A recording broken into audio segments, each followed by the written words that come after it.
छत्तीसगढ़ विधानसभा में भारतमाला प्रोजेक्ट को लेकर विपक्ष ने सरकार को घेरा। नेता प्रतिपक्ष चरणदास महंत ने आरोप लगाया कि सरकार इस मुद्दे पर जवाब देने से बच रही है।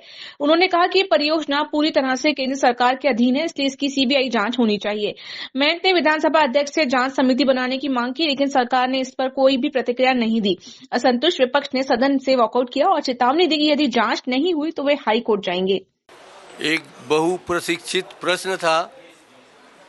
पहले उसका जवाब देने के लिए सरकार आनाकानी कर रही थी। हम लोगों के दबाव के कारण पिछले हफ्ते भी आया और पिछले हफ्ते 10:30 बजे उसका जवाब मुझे मिला। जवाब बहुत बड़ा है। दिवांगन जी लेके आइएगा, जो कि संभव नहीं था एक दिन में उसको पढ़ के जानकारी देना, मगर आज सौभाग्य है कि वो प्रश्न आया। और मैंने किसी को दोषारोपण न करते हुए ये कहा कि इस मामले में केंद्र सरकार का पैसा लगा है। पूरा भारतमाला प्रोजेक्ट केंद्र सरकार के अधीन है। इसको राज्य सरकार का कोई व्यक्ति जांच करने में सक्षम नहीं है, इसलिए इसकी जांच सीबीआई से करा दी जाए। मगर मुझे दुख है कि माननीय मंत्री जी ने न तो इसकी सिफारिश की, माननीय मुख्यमंत्री जी ने इस प्रश्न को अनदेखा किया। इसके बाद मैंने अध्यक्ष महोदय से भी निवेदन किया कि सदस्यों की समिति बनाकर इसकी जांच कर ली जाए, मगर वो टालम टोल करते रहे। अंततः उन्होंने किसी प्रकार की जांच स्वीकार नहीं की। हमने इस बात से असंतुष्ट होकर आज बहिर्गमन किया और ये बताया भी कि अगर आप जांच नहीं कराएंगे तो हमारे लिए हाई कोर्ट का रास्ता खुला हुआ है। हम हाई कोर्ट जाएंगे और दूध का दूध और पानी का पानी करेंगे। मेरा उसमें निवेदन ये था कि इसमें बड़े बड़े आईएएस अधिकारी भी संबंधित हैं, संलग्न हैं। हमारे तो आपके पक्ष के कोई भी नेता लोग भी हो सकते हैं। मैंने ये भी कहा कि ये तो आपके कार्यकाल का है ही नहीं, हमारे कार्यकाल का है। उसके बाद भी हम हिम्मत कर रहे हैं इसकी जांच कराओ, मगर इन बातों को अनसुना किया गया, जो कि दुर्भाग्यजनक है। छत्तीसगढ़ विधानसभा में केलो परियोजना की देरी का मुद्दा उठा। कांग्रेस विधायक उमेश पटेल ने कहा कि भूमि अधिग्रहण में विलंब के कारण केंद्र की राशि अटकी हुई है, जिससे परियोजना आगे नहीं बढ़ रही। उन्होंने विभागों के बीच तालमेल की कमी पर सवाल उठाते हुए बताया कि राजस्व विभाग 23 लंबित मुआवजा प्रकरण बता रहा है, जबकि जल संसाधन मंत्री 47 मामलों की बात कर रहे हैं। पटेल ने इस विरोधाभास पर नाराजगी जताते हुए कहा कि एसडीएम जल्द काम शुरू होने की बात कर रहे हैं, जबकि एसडीओ और ईई का कहना है कि 2026 से पहले परियोजना पूरी नहीं होगी। उन्होंने सरकार से इस पर जवाब और ठोस कार्रवाई की मांग की है। देखिए, केलो परियोजना पिछले कई सालों से अटका हुआ है और जो केंद्रांश की राशि नहीं मिलना उसका एक महत्वपूर्ण कारण है। प्लस भूमि अधिग्रहण में जिस तरह से विलंब हो रहा है, ये बहुत बड़ा कारण है। और आज माननीय मंत्री जी, राजस्व विभाग ये उत्तर देता है कि मुआवजा का प्रकरण 23 प्रकरण लंबित है, और जल संसाधन मंत्री जी उत्तर देते हैं 47 प्रकरण लंबित हैं। तो विभागों में भी आपस में सामंजस्य नहीं है। यहाँ ये तो मंत्री लेवल पे है, नीचे अधिकारी लेवल में एसडीएम कहता है कि भाई काम चालू हो जाएगा बहुत जल्दी, और जो एसडीओ है या ई है वो कहते हैं कि अभी 2026 से पहले कुछ नहीं हो सकता। इस तरह से विभागों में आपसी सामंजस्य भी नहीं है। इसी कारण से मैंने ये प्रश्न लगाया था। और इस मामले में एक बहुत बड़ा त्रुटि या घोटाला ये कह सकते हैं कि केलो परियोजना के लिए भू अर्जित जो जमीन है, उस जमीन को इंडस्ट्री के नाम पे कर दिया गया, जो कि इल्लीगल है।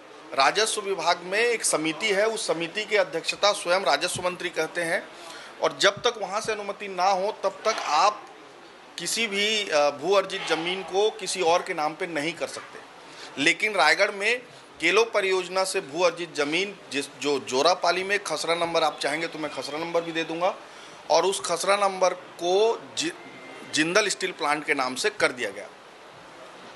जिंदल स्टील प्लांट में पहले भूमि अधिग्रहण हुआ, वो अधिग्रहण पहले कैंसिल हुआ, और केलो परियोजना की जमीन जो भू अधिग्रहित थी उसको जिंदल के नाम पे कर दिया गया। तो एक बहुत बड़ा मामला है। इसके जांच के लिए हालांकि विभागीय जांच के लिए मंत्री जी ने कहा है। हम लोग मांग कर रहे थे कि विधानसभा समिति से इसकी जांच कराएं, क्योंकि वही अधिकारी कर्मचारी जांच करेंगे जिन्होंने ये गड़बड़ किया है। छत्तीसगढ़ विधानसभा के बजट सत्र में मुख्यमंत्री विष्णुदेव साय ने बस्तर पंडुम 2025 के प्रतीक चिन्ह का विमोचन किया। मीडिया से चर्चा के दौरान उन्होंने कहा कि बस्तर अपनी जनजातीय संस्कृति और विशिष्टता के लिए पूरे देश में विख्यात है। मुख्यमंत्री ने बताया कि बस्तर क्षेत्र में अमन, चैन और विकास को बढ़ावा देने के लिए विभिन्न आयोजन किए जा रहे हैं। हाल ही में बस्तर ओलंपिक का भव्य आयोजन हुआ, जिसमें 1.65 लाख लोगों ने भाग लिया और समापन समारोह में गृह मंत्री अमित शाह शामिल हुए थे। इसके बाद अबुझमाड़ 30 हाफ मैराथन का आयोजन हुआ, जिसमें करीब 8000 प्रतिभागियों ने हिस्सा लिया। अब बस्तर की समृद्ध संस्कृति को सहेजने और बढ़ावा देने के लिए बस्तर पंडुम का आयोजन किया जा रहा है। देखिए, जैसा कि हम सभी को मालूम है, बस्तर क्षेत्र जनजातीय संस्कृति और विशिष्टता के लिए पूरे देश में विख्यात है और पिछले दिनों बस्तर क्षेत्र में अमन, चैन, वहाँ के लोगों को विकास की मुख्यधारा से जोड़ने के लिए बस्तर ओलंपिक का भी आयोजन किए थे और बड़ा भव्य आयोजन था। 1,65,000 उसमें भाग लिए थे और समापन में हमारे देश के यशस्वी गृह मंत्री श्री अमित शाह जी वो पधारे थे। उसके बाद अबुझमाड़ 30 हाफ मैराथन का भी आयोजन हुआ था पिछले दिनों, जिसमें भी करीब 8,000 लोग शामिल हुए। उसी तरह से बस्तर की जो हमारी संस्कृति है, जो विशेषता है, वहाँ का नाच गान, खान पान, वेशभूषा, वहाँ का क्या बोलते हैं श्रृंगार जो महिलाएं पहनती हैं, वो सब उसको सहेजने के लिए, उसको देश के सामने लाने के लिए बस्तर पंडुम का आयोजन कर रहे हैं, जिसका आज प्रतीक चिन्ह लोगो का शुभारंभ किए हैं।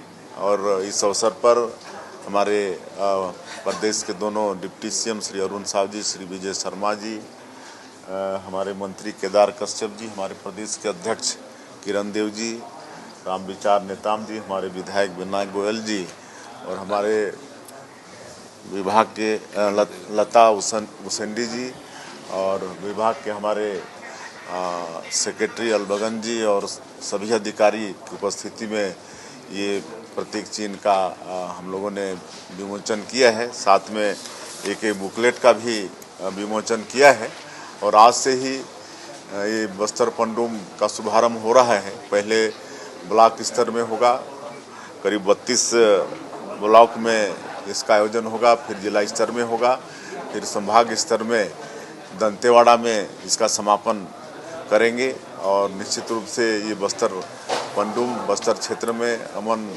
चैन बहाल करने के क्षेत्र में एक मील का पत्थर साबित होगा। छत्तीसगढ़ सिख संगठन द्वारा आयोजित श्री हुजूर साहिब नांदेड़ और गुरुद्वारा नानक जीरा बिदर की निःशुल्क धार्मिक यात्रा 12 मार्च को रायपुर के गुरुद्वारा स्टेशन रोड से रवाना हुई। नेता प्रतिपक्ष डॉक्टर चरणदास महंत ने हरी झंडी दिखाकर यात्रा का शुभारंभ किया। जिलाध्यक्ष मोनू सलूजा ने बताया कि यात्रा अपने 24वें वर्ष में प्रवेश कर चुकी है, जिसमें 1200 श्रद्धालु शामिल हैं। इसके लिए 13 बसों और 4 ट्रकों की व्यवस्था की गई है। यात्रा राजनांदगांव, यवतमाल, नांदेड़ और बिदर होते हुए 18 मार्च को रायपुर लौटेगी। भाजपा विधायक अनुज शर्मा ने ई-वे बिल जांच के नाम पर अवैध वसूली का मुद्दा ध्यानाकर्षण के जरिए सदन में उठाया। उन्होंने आरोप लगाया कि गाड़ियों को रोका जाता है और लेन देन के बाद छोड़ दिया जाता है, जिससे व्यापारियों को बेवजह परेशान किया जा रहा है। देखिए, ई-वे बिल को लेकर मैंने आज ध्यानाकर्षण सूचना में पूछा था सवाल, और ये इस ओर ध्यानाकृष्ट कराया मैंने सरकार का कि अक्सर जो ई-वे बिल के बगैर जिन गाड़ियों पर कार्रवाइयाँ होती हैं, तो उनमें जिन जगहों से माल लोड किया जाता है उन पर भी कार्रवाई हो, ये मुख्य बात थी। और उस पे माननीय मंत्री जी ने ये बताया है कि नियम के तहत उन पर भी कार्रवाई होती है और गाड़ियों पर भी कार्रवाई होती है। हमारे क्षेत्र में भी 300 से अधिक गाड़ियों पर ये कार्रवाई हुई है। और इसमें कहीं ना कहीं ई-वे बिल में कई लोग मल्टीपल यूज़ करते हैं या इस तरह की जो शिकायतें आती हैं, उस विषय में मैंने ध्यान आकृष्ट करने का प्रयास किया था आज, जिस पे सरकार ने इस पक्ष को रखा कि जो भी इस तरह की बातें हैं जो ई वे बिल का दुरुपयोग करते हैं, यानी जो ई वे बिल का पालन नहीं करते हैं, या जो गाड़ियां जिनके पास ई वे बिल नहीं होती है जो ऐसे प्रोडक्ट को ढोते हैं, उन पर कार्रवाई करेंगे और बहुत निष्पक्षता से कार्रवाई करेंगे। इस बात का आश्वासन माननीय मंत्री जी ने दिया है। मुख्यमंत्री विष्णुदेव साय ने कहा कि सरकार और सुरक्षा बल नक्सलवाद के खिलाफ मजबूती से लड़ाई लड़ रहे हैं। साथ ही नियत नेला नार योजना के तहत बस्तर संभाग के सुदूर क्षेत्रों में मूलभूत सुविधाएं पहुंचाई जा रही हैं ताकि विकास को गति मिले और आम जनता को लाभ मिले। हमारी सरकार को 1.25 साल हुए हैं और बड़ी मजबूती के साथ नक्सलवाद के साथ सरकार और हमारे सुरक्षा बल के जवान लड़ रहे हैं। पूरे देश को मालूम है और लगातार सुरक्षा कैंप खुल रहे हैं और एक सुरक्षा कैंप, और हम तो सुरक्षा कैंप को सुविधा कैंप बोलते हैं। एक सुरक्षा कैंप का खुलना मतलब 5 किलोमीटर के रेडियस में जितने भी गांव आते हैं वहां पर सरकार की योजनाओं को प्राथमिकता से पहुंचाना। इसमें करीब 17 विभाग और करीब 50 से ऊपर व्यक्तिमूलक जो सरकारी योजनाएं हैं उनको प्राथमिकता के साथ पहुंचाते हैं। एक नियत नेला नार आपका सुंदर गांव, जिसका हिंदी अनुवाद है, उसके माध्यम से इन योजनाओं को पहुंचा रहे हैं और वहां पर सड़कें बन रही हैं, वहां पर घरों में बिजली पहुंच रही है, घर में नल द्वारा पानी पहुंचा रहे हैं, उनके राशन कार्ड बन रहे हैं, उनके आयुष्मान कार्ड बन रहे हैं, वहां पर बंद पड़े स्कूलों को खोल रहे हैं, अस्पताल खोल रहे हैं। और कुंवरती का आपने जिक्र किया, वहाँ भी सुरक्षा कैंप है, वहाँ भी अस्पताल खोल रहे हैं। जहाँ जहाँ भी सुरक्षा कैंप खुल रहे हैं वहाँ पर लगातार सरकार की योजनाओं को पहुँचाने का काम कर रहे हैं।